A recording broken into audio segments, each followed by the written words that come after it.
I do think that this is a unique situation where compassion fatigue, burnout, vicarious trauma, collective trauma are really affecting healthcare workers on a day-to-day basis. These are things that are actually impacting their daily lives. And so when we talk about COVID-19, specifically with regards to healthcare workers, the first thing that they have to do is they have to care for the patient.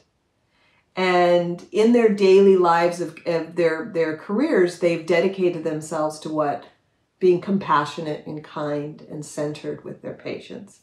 But while this is also going on, many times with these patients that are in situations with COVID-19, they are basically relegated and basically taken away from their families because they don't get to have contact.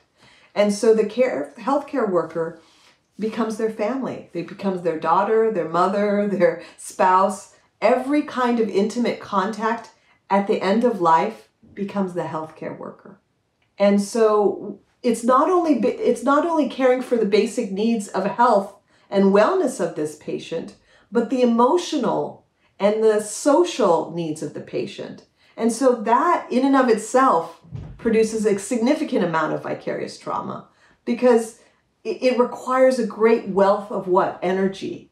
And when we don't restore, it really just takes away from our ability to care. And so then the other piece of it is, the piece that I think is also really important to think about, is the collective trauma that many of these healthcare workers have had to work all around the clock.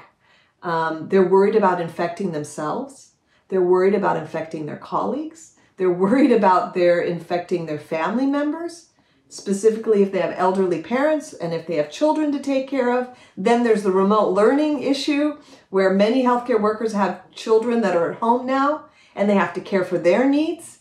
So, and also just navigating the economic issues because there has been a significant impact on healthcare workers. Some of them are getting furloughed. Some of them are having to work more hours. So there's such a myriad of things that are happening, but when both of these things are happening at once, it magnifies the symptoms and the expression of vicarious trauma.